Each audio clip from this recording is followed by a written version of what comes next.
Cher Vladimir, je vous remercie de la décision de me décerner l'ordre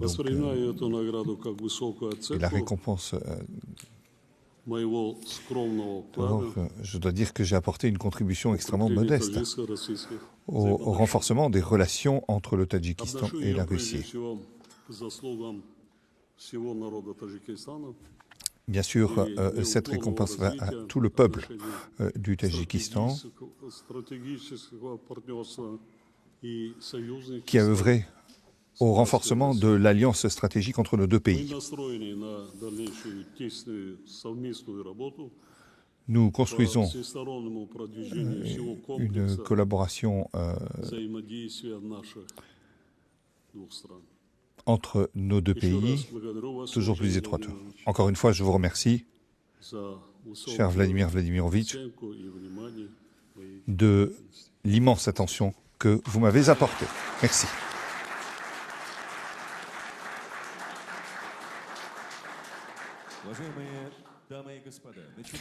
Mesdames, Messieurs, commence donc la cérémonie d'échange, conformément à la visite du président du Tadjikistan en Fédération de Russie.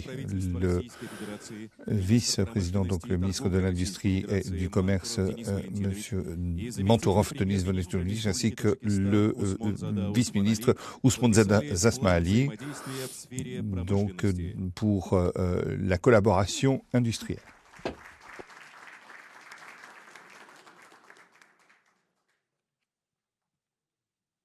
Le ministre du Transport de la Fédération de Russie, Issaveli, le ministre du Transport du Tadjikistan ont signé un protocole d'accord pour la formation du personnel et le recyclage du personnel dans le cadre de leur collaboration en matière de transport. Le ministre du Développement économique de la Fédération est M. Erishinikov et le ministre du Développement économique et du Commerce du Tadjikistan, Zafkizada Zafki, ont signé un protocole de collaboration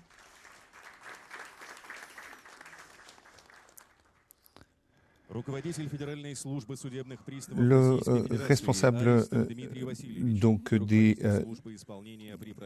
services fédéraux, avec son homologue, ont signé un protocole de compréhension mutuelle pour l'exécution des décisions juridiques.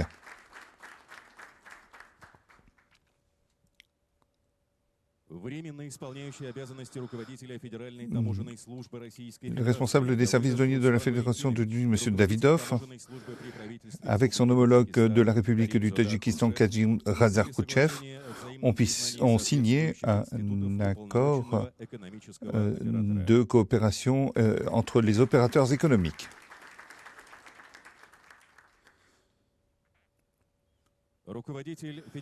Le responsable des services fédéraux pour le travail, M. Ivankov, et le ministre du Travail et de l'Immigration du République de Tadjikistan, Kassan Zoda Galboura, ont signé un accord de compréhension mutuelle sur les questions d'inspection du travail et de collaboration en matière de travail pour les populations des deux pays. Le président du Centre d'exécution nationale et le président de l'Académie nationale des sciences du Tadjikistan, Ratimik Farkot, ont signé un protocole d'accord sur la coopération scientifique.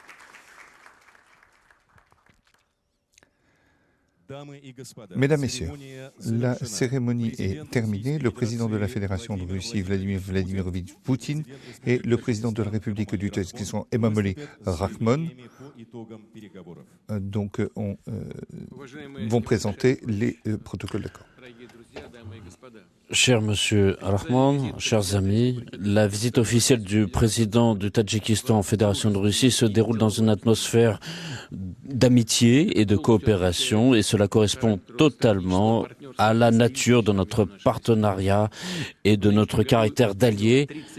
Cette année, nous avons célébré les 30 ans de la conclusion de l'article du texte principal d'établissement de nos relations, qui est un traité d'amitié et de coopération. Et tout récemment, comme je l'ai dit tout à l'heure, le 17 novembre 1993, ce document a été entré en vigueur et beaucoup a été fait depuis pour cela, pour le développement des relations entre nos deux pays.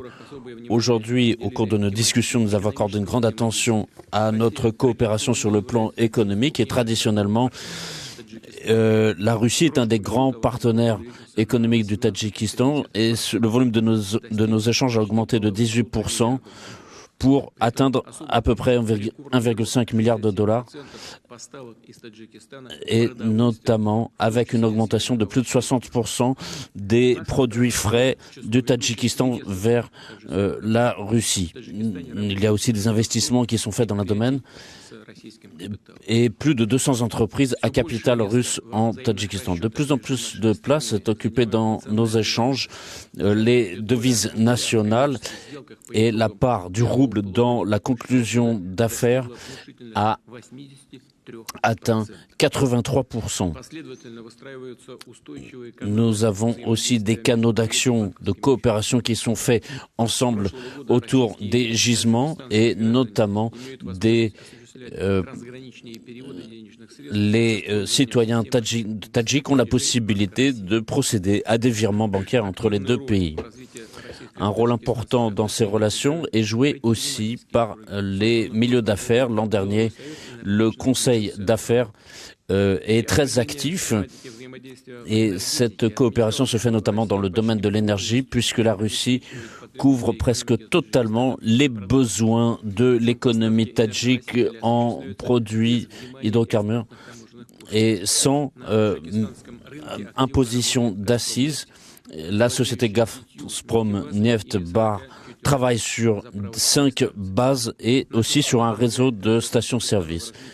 Et notre pays aide aussi le Tadjikistan à développer ses capacités en production d'électricité et la centrale principale russe à proximité fournit plus de 10% des besoins du Tadjikistan.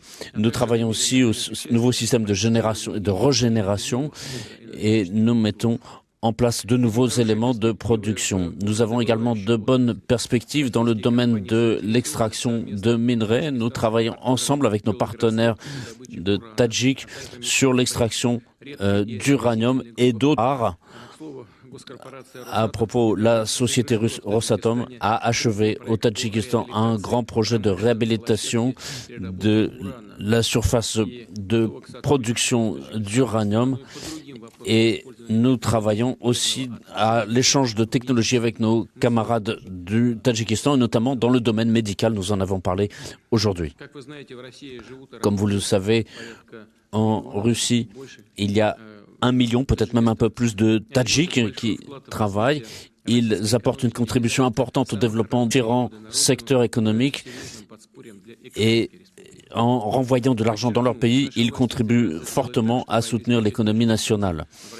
Cela fait que la Russie fournit des conditions de travail satisfaisantes et à partir de l'an dernier, à Douchambé, nous avons mis en place un centre de coopération pour aider les travailleurs qui viennent travailler en Russie. Donc, encore une fois, je salue le président tadjik pour son soutien au développement de la culture russe dans son pays. Nous avons une coopération sur le plan scolaire, universitaire et culturel. Et aujourd'hui, la langue russe a le statut de langue officielle au Tadjikistan et la Russie cherche à soutenir cette démarche en réunissant les conditions les plus favorables. Je rappelle que depuis le 1er septembre de l'an dernier, nous avons participé avec le président Rahmon à l'inauguration de 5 écoles russes en Tadjikistan et les programmes d'enseignement russes sont dispensés pour plus de 1500 élèves et notre projet est d'établir sur la base de cette structure une école pour enfants particulièrement doués. Il y a aussi des manuels en russe qui vont être diffusés et cette année, nous avons envoyé plus de 70 enseignants russes au Tadjikistan. Et d'ailleurs, le président tadjik a pensé justement à la question de la formation d'enseignants du russe au Tadjikistan. Et je pense que cette étude du russe de façon large est importante. Actuellement, dans les universités russes, nous avons, notamment aussi dans la filiale au Tadjikistan, nous avons environ 35 000 étudiants tadjiks. Cette année, il y a eu 900 bourses qui ont été délivrées pour des étudiants tadjiks et je pense que ce quota sera augmenté à 1000. Sur le plan international et régional, nous nous sommes arrêtés sur les questions de coopération au sein de la CEI et de l'organisation du traité de Shanghai, de coopération de Shanghai, et nous avons abordé également les questions de sécurité en Asie centrale et en premier lieu autour des questions qui se posent à propos de l'Afghanistan. Nous avons l'intention de contribuer le renforcement de notre contribution en matière technico-militaire, et notamment sur le plan de la lutte antiterroriste, et nous allons continuer nos efforts pour maintenir la paix en Asie centrale, dans toute la région. Nous avons aussi l'intention de recourir autant que possible la 201e base russe qui est installée dans le pays. Et ce soir, avec le président, nous tirons le bilan de la journée d'aujourd'hui. Le président tadjik a encore un emploi du temps chargé en fédération aussi. Je tiens à vous remercier, mon cher monsieur Rahman, d'avoir accepté notre invitation